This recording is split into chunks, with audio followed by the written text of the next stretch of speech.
Assalamualaikum warahmatullahi wabarakatuh. Waalaikumsalam. Selamat sahabat-sahabat Nahdiyah yang dirahmati oleh Allah Subhanahu wa taala. Alhamdulillah terasa malam ini kita sudah berada di malam yang keempat Ramadan 1445 Hijriah.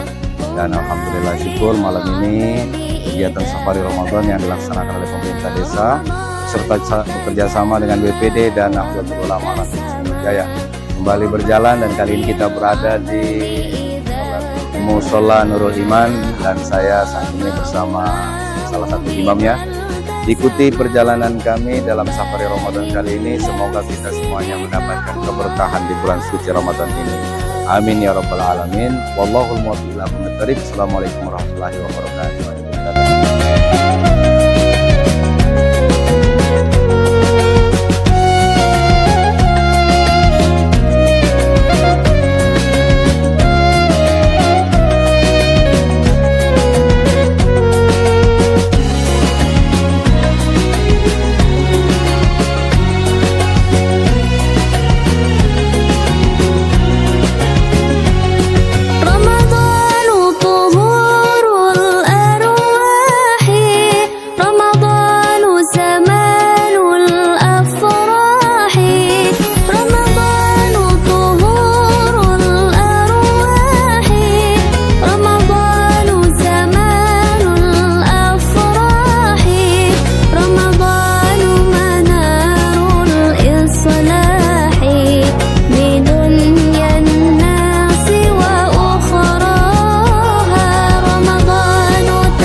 Assalamualaikum warahmatullahi wabarakatuh. Alhamdulillahilladzi hadana li hada wa ma kunna linahtadiya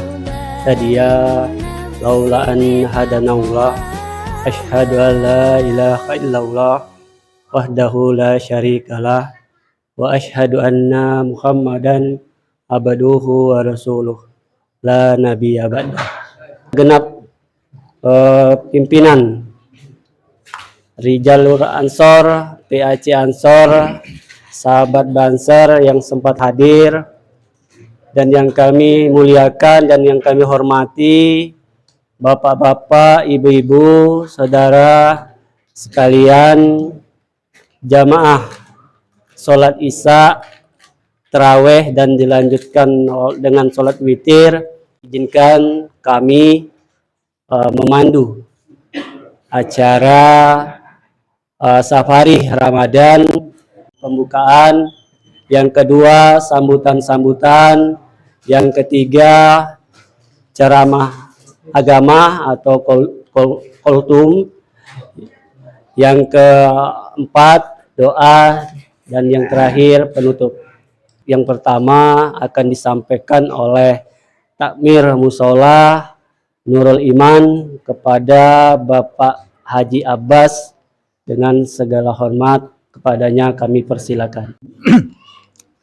Assalamualaikum warahmatullahi wabarakatuh. Waalaikumsalam warahmatullahi wabarakatuh. Bismillahirrahmanirrahim. Alhamdulillahirabbil alamin wa bihi nasta'inu ala umuri dunya waddin. Wassalatu wassalamu ala asyrafil mursalin sayyidina wa maulana Muhammadin wa ala alihi wa sahbihi ajmain. Amma ba'du. Yang kami hormati Bapak Kepala Desa Sumberjaya yang alhamdulillah sama-sama hadir pada malam hari ini di tengah-tengah kita, tokoh agama dan masyarakat seluruhnya. Yang kami hormati juga Bapak Purwito selaku sesepuh kita, atas kehadiran Bapak dan saudara-saudara yang mana tentunya telah menjalankan perintahnya, yakni untuk menjalankan safari Ramadan ke tempat kami ini. Semoga apa yang menjadi niat dan menjadi gagasan, baik itu yang dipelopori dari kegiatan Nahdlatul Ulama maupun dari pemerintah Desa Sumberjaya khususnya dan umumnya kita sekalian, pada malam hari ini mendapatkan ridho dan barokah dari Allah Subhanahu wa taala. Selain daripada mengucapkan terima kasih atas kehadiran, juga mohon maaf yang sebesar-besarnya yang mana tentunya di tempat kami ini mungkin dengan penyambutan dan juga penempatan dan juga mungkin ada hidangan-hidangan yang kurang pas, yang kurang selera dari Bapak dan Ibu sekalian. Kami mohon maaf yang sebesar-besarnya, mohon ampunannya. Akhirul kalam, wabillahi taufiq wa hidayah. Assalamualaikum warahmatullahi wabarakatuh. Waalaikumsalam. Sambutan yang kedua itu sambutan dari pemerintahan Desa Sumberjaya, Pak Asis Esa. Kepada beliau dengan segala hormat kami persilakan.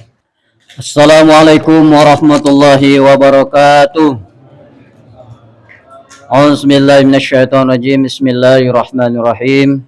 Alhamdulillahirabbil alamin wassalatu wassalamu ala asrofil anbiya'i wal mursalin Sayyidina wa maulana Muhammadin wa ala alihi washabihi ajmain, amma ba'du. Beserta kasih dan kaur dan juga para kepala dusun 1, 4 ya, juga yang kami muliakan.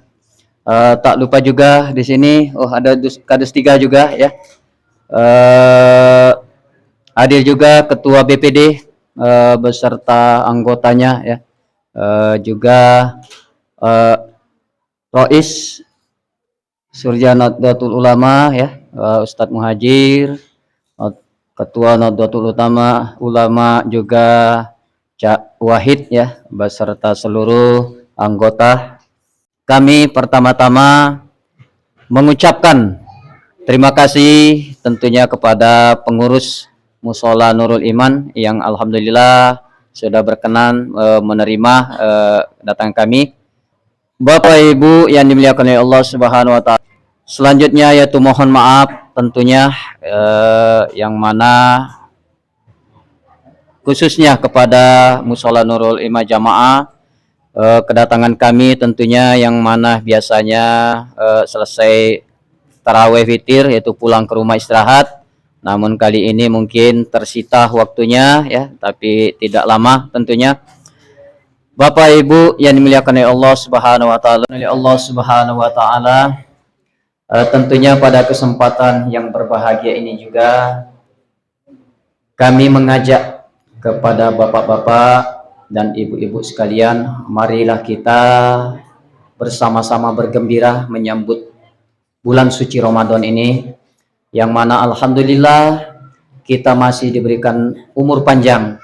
Begitu banyak Pak saudara-saudara kita yang kepengen ya sampai di bulan Ramadan ini ya, dan begitu banyak seluruh umat Islam sedunia ini menunggu-nunggu bulan suci Ramadan.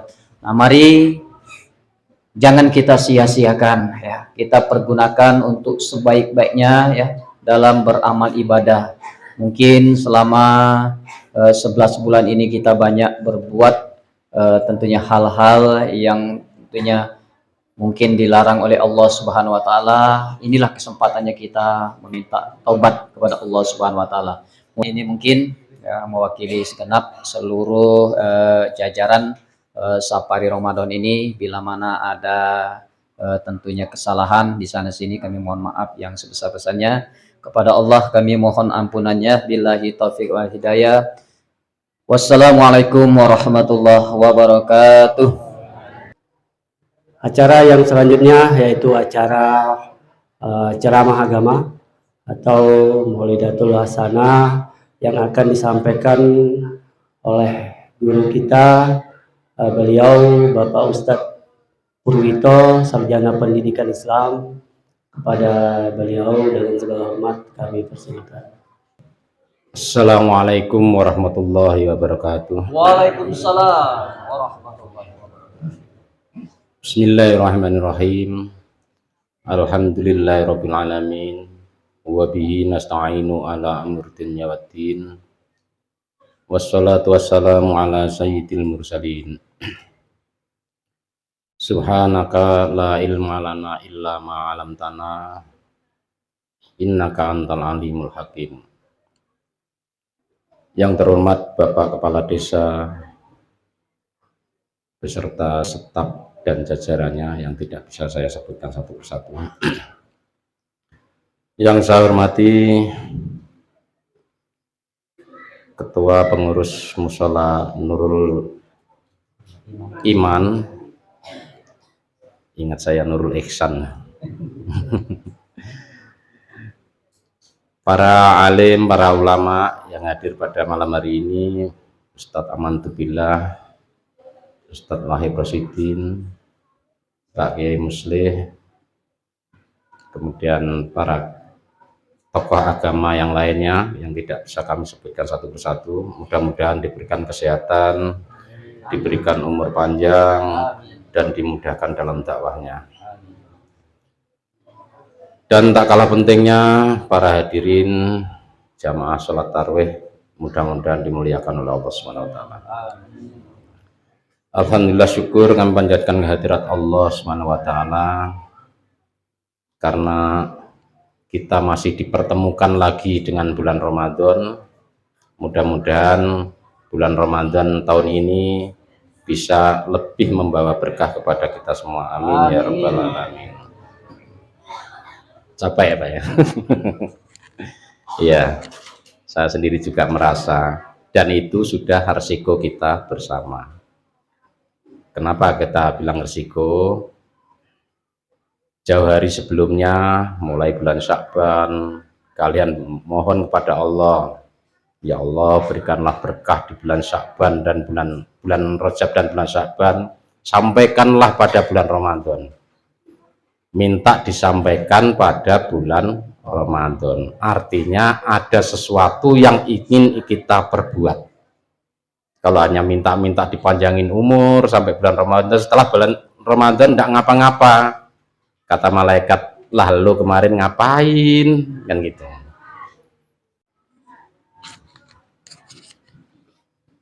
Dengan disampaikannya kita di bulan Ramadan ini, setidak-tidaknya kita berusaha keras untuk mengais atau mencari berkah sebanyak-banyaknya di bulan Ramadan ini. Insya Allah itu yang bisa kita jadikan bekal kelak di akhirat nanti. Amin ya robbal alamin. Berbicara bulan Ramadan, tentu Bapak Ibu sudah tahu banyak hikmah dan manfaat yang ada di bulan Ramadan. Di antaranya tentu harapan yang tertinggi adalah mengharapkan ridho dari Allah Subhanahu wa Ta'ala. Karena ibadah bulan Ramadan, terutama puasa, itu adalah ibadah yang lain daripada yang lain. Kenapa saya katakan lain daripada yang lain? Ibadah puasa itu ibadah sirri, yang tahu hanya diri kita dengan Allah. Kalau sholat masih orang lain bisa melihat, oh itu sedang sholat. Orang zakat masih bisa disaksikan orang lain, begitu juga yang haji. Tapi kalau puasa, tidak bisa hanya dilihat tanda-tandanya. Apakah orang yang lemes pasti puasa? Belum tentu. Atau orang yang kelihatan badannya kuat, itu tidak puasa? Juga belum tentu. Puasa adalah ibadah sirri yang hanya bisa diketahui oleh diri kita dan Allah Subhanahu wa Ta'ala. Namun ada hal yang kita ingatkan yang penting dalam puasa. Puasa itu ibadah yang paling ringan rukunnya.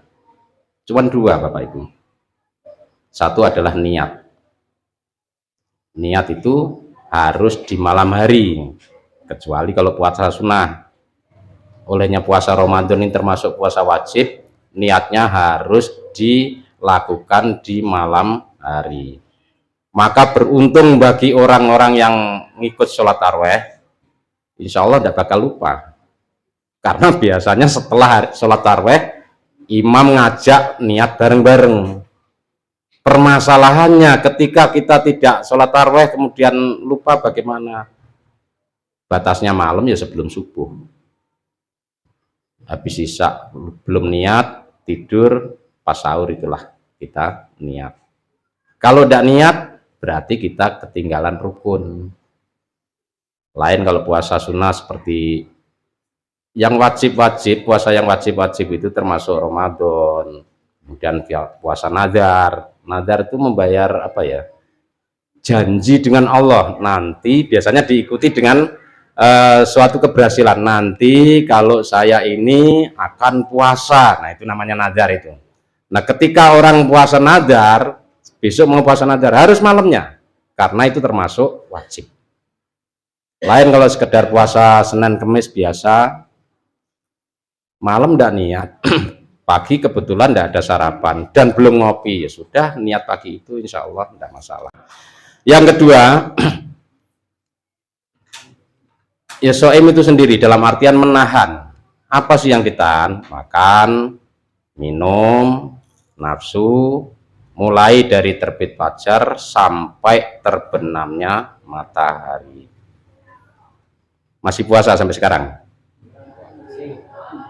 Masih, batasnya terbenamnya matahari aja Pak Bu. Jadi mulai, kita bukan seperti Nabi Adam. Nabi Adam begitu beliau diturunkan di dunia itu puasanya 40 hari 40 malam, jadi siang dan malamnya. Kalau kita cukup ini aja, dalam fikih itu batasnya mulai terbit fajar sampai terbenam matahari. Kalau sekarang masih ada yang puasa kelewat rajin itu. Saya aja sudah jam 6 dah nunggu-nunggu misalkan belum. Enggak apa-apa, itu hanya sekedar guyon aja.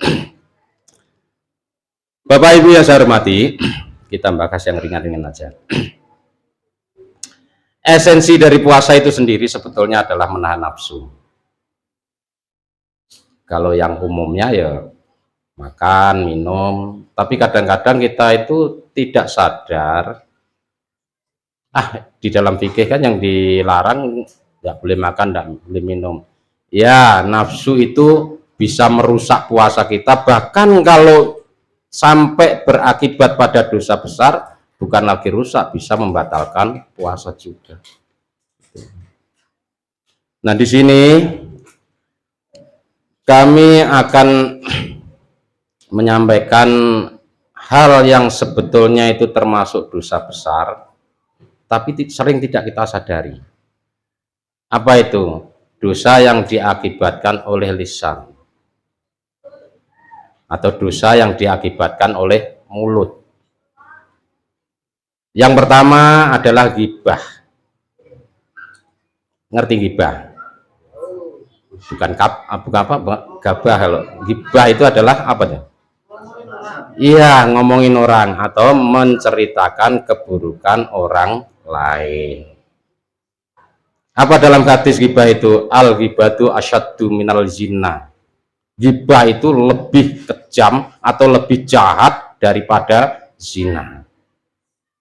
Ketika Rasulullah mengatakan itu, sahabat bertanya, kalau bahasa kamu, lu kok iso? Gitu.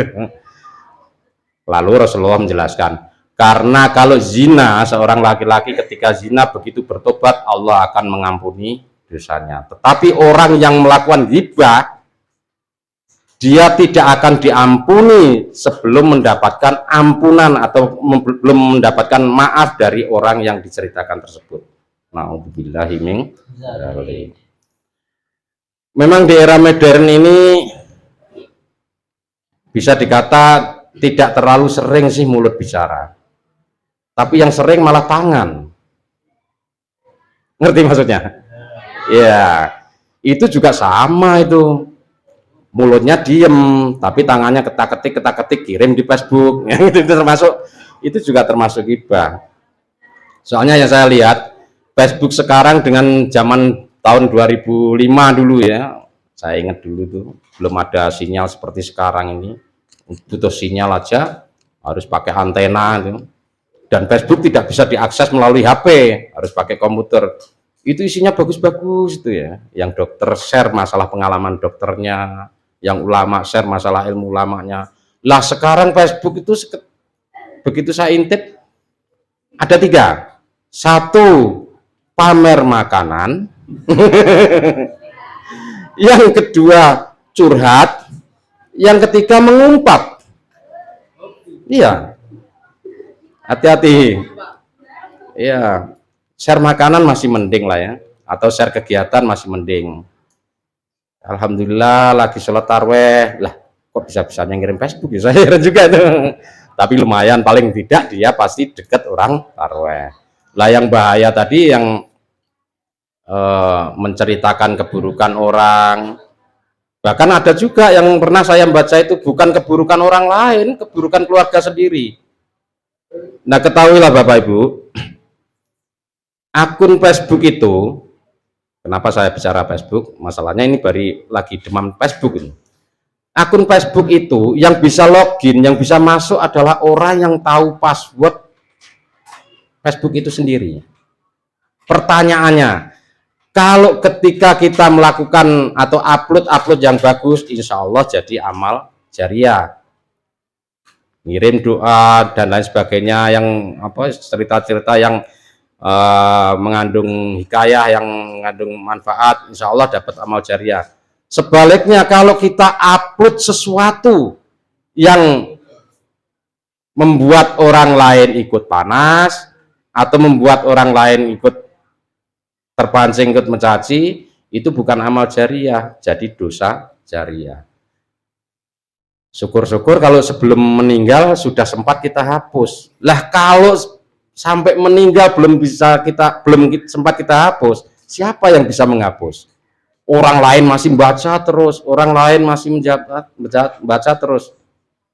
Sedangkan di sisi lain kita mempertanggungjawabkan perbuatan kita selama di dunia. Maka dalam hal ini hati-hatilah kita di dalam bermedsos. Jangan hanya sekedar enggak di penjara aja, itu hanya beruntung. Walaupun tidak penjara, apapun yang kita lakukan itu semua pasti menjadi catatan oleh malaikat raqib dan atid, dan semua kelak akan dipertanggungjawabkan. Kemudian yang kedua, ada yang lebih berat lagi daripada ghibah, yaitu fitnah. Apa bedanya ghibah dengan fitnah? Kalau ghibah itu menceritakan keburukan orang, artinya orang itu memang benar-benar melakukan salah, itu saja termasuk dosa besar. Bahkan Nabi sendiri mengatakan dosanya melebihi dari dosanya orang zina. Nah, sekarang kalau fitnah, al fitnatu asyaddu minal qatl. Fitnah itu lebih keji atau lebih kejam daripada pembunuhan. Membunuh orang, mabuk-mabukan, itu termasuk dosa besar. Rupanya ada dosa yang kelihatannya sepele, yang dimunculkan melalui lisan, yang berupa fitnah, itu rupanya nilainya lebih tinggi daripada membunuh itu sendiri. Maka ketika lagi-lagi di medsos ya, ketika ada sesuatu yang tidak pasti, ketika sesuatu yang tidak ada buktinya, tidak usahlah disebarkan di dalam media sosial. Apa yang ditakutkan? Yang ditakutkan kalau terjadi fitnah. Kalaupun memang itu terbukti, termasuk ghibah, tidak ada bagusnya sih menurut saya. Ghibah dosa besar, fitnah apalagi. Gitu. Kita dalam ajaran agama Islam dianjurkan memperbanyak husnudzon. Husnudzon itu berbaik sangka. Boleh kita menuduh, boleh kita curiga, itu hanya orang-orang yang punya kompeten untuk itu, dalam artian mungkin penegak hukum. Kalau polisi boleh. Kenapa? Karena pada dasarnya orang melakukan kesalahan itu jarang yang mau mengaku, perlu dituduh, perlu ditunjukkan bukti-buktinya, baru dia mengaku. Tapi kalau sekedar kita tidak ada kepentingan ke sana, ngapain kita harus melakukan suudzon atau menuduh? Contoh misalnya, malam-malam sepi, orang pada tidur, ada orang masuk di musola, jangan dulu langsung, wah kotak masjid itu. Nah, kalau sudah arahnya ke sana, berarti kecurigaan kita, dia itu jangan-jangan mau mencuri. Ya sudah, husnudzon aja. Mungkin dia mau sholat tahajud. Kok bawa kotak? Nah, baru teriaki. Kalau sekedar baru wudhu, ambil air wudhu, sudah diteriaki. Padahal orang mau sholat kan susah banget kan yang gitu. kecuali kalau polisi memang pekerjaan dia. Kalau polisi tidak boleh gitu, ada orang malam-malam di belakang rumah sendirian, wah itu paling jaga rumahnya. Tidak bisa begitu, karena dia memang penegak hukum, perlu curiga. Jadi beda makomnya atau beda kapasitasnya. Kita kalau untuk orang awam yang tidak ada kepentingan itu disuruh husnudon, boleh menuduh bagi orang-orang yang punya kepentingan untuk itu. Kemudian yang paling berbahaya lagi, walaupun guyon atau beneran, itu adalah syirik qauli, syirik yang ditimbulkan oleh mulut. Syirik itu apa? Syirik itu adalah menganggap sesuatu yang derajatnya setara dengan Tuhan. Orang menyembah berhala, berhala itu sebetulnya kan makhluk, dia kan batu. Kenapa disembah seperti Tuhan? Itu termasuk syirik. Bahkan termasuk orang minta sesuatu yang kekuatannya dianggap setara dengan Tuhan. Nyepi di gunung, kemudian dapat apa tuh? Wangsit ya. Wangsit, padahal itu bukan dari Allah, itu dari setan. Kita patuh banget. Itu syirik. Nah, syirik yang termasuk dari jenis qauli, dari lisan itu apa? Ucapan kita saking takaburnya sehingga tidak sadar bahwa semua yang terjadi itu atas kehendak Allah, seolah-olah dari kehendak sendiri. Contohnya, misalnya melakukan sesuatu bagus, menolong seseorang, di kemudian hari cerita-cerita, kalau enggak saya tolong, wah pasti mati. Seolah-olah mati yang menentukan adalah dirinya sendiri. Itu termasuk syirik, Bapak Ibu. Bahaya banget. Kamu kalau dulu enggak saya ginikan, mau jadi apa? Itu sebetulnya sudah termasuk kategori syirik. Padahal kita itu hanya melakukan sesuatu sebagai sesama manusia, kita kewajiban untuk saling membantu. Semuanya adalah kehendak dari Allah Subhanahu wa Ta'ala. Para bapak, para ibu yang saya hormati, tidak banyak yang saya sampaikan, di samping capek saya sendiri juga kurang sehat. Alhamdulillah, Ramadan yang kita tunggu-tunggu, begitu masuk bulan Ramadan, serumah tuh roboh semua, termasuk saya. Saya pura-pura sehat karena tidak enak juga. Adik tiduran, ibunya tiduran, masa saya ikut juga. Jadi saya kuat-kuatkan sehingga seolah-olah sehat sendiri. Ya itulah cobaan memang. Mudah-mudahan kita tetap bisa berpuasa, tidak sampai batal. Takutnya kalau batal tuh bayarnya, Bapak Ibu. Ya, saya terus terang takutnya tuh bayarnya. Puasa bareng-bareng aja berat, kan lagi nanti bayar sendirian kan gitu, tambah berat lagi. Jadi saya berusaha untuk tidak batal, dan alhamdulillah anak-anak juga masih kuat. Mudah-mudahan nanti cepat sehat dan bisa mengikuti kegiatan bersama. Mungkin hanya itu yang bisa kami sampaikan, lebih dan kurangnya saya mohon maaf. Dan saya akhiri, assalamualaikum warahmatullahi wabarakatuh. Waalaikumsalam warahmatullahi. Terima kasih kami sampaikan kepada Ustaz Purwito saja. Acara yang selanjutnya yaitu pembacaan doa. Dalam hal ini untuk minta keberkahan, kami mohon kesediaannya kepada Ustaz Saiful Muslim untuk memandu doa. Kepadanya kami persilakan.